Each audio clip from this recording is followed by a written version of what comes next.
With the large amounts of information that we can collect on our athletes on a day-to-day basis, the obvious challenge for practitioners is knowing when to intervene.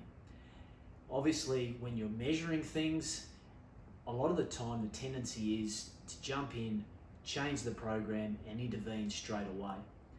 What I'd like to talk about in this video is the concept of thinking twice before doing nothing. To not only just consider the immediate data, but take into account some additional information to inform your decision making.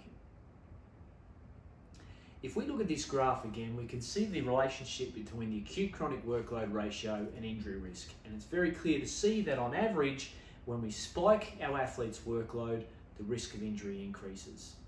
But what is it that separates the robust athletes from the fragile athletes? Why is it that when we spike workloads, not all athletes break?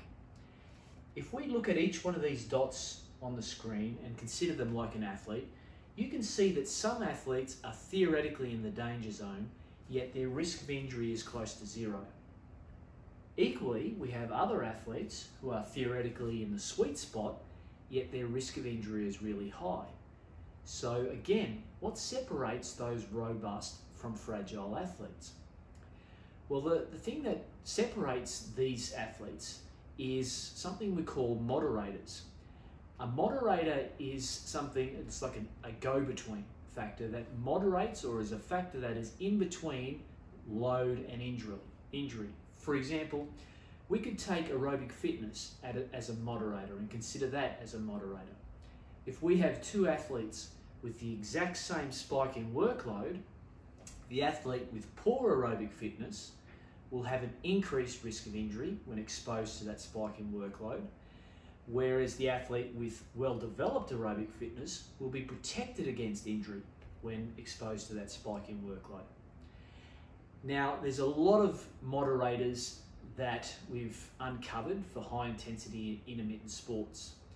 It's likely that moderators are very sport-specific.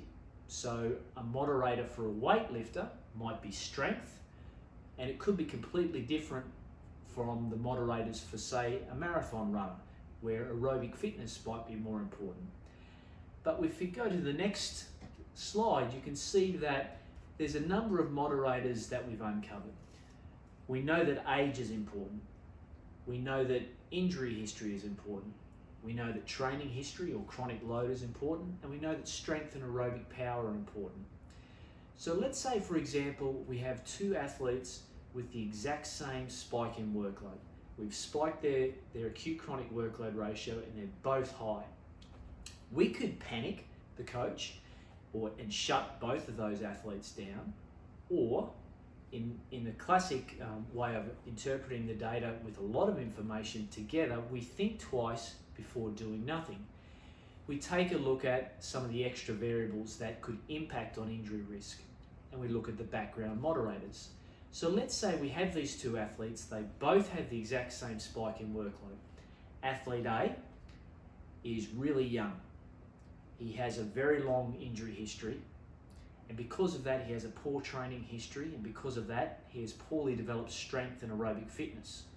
That's 5 moderators that are working against that athlete. Now let's take athlete B.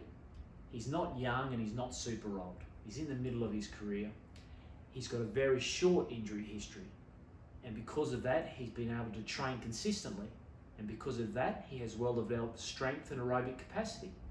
He has 5 moderators that are working in his favour.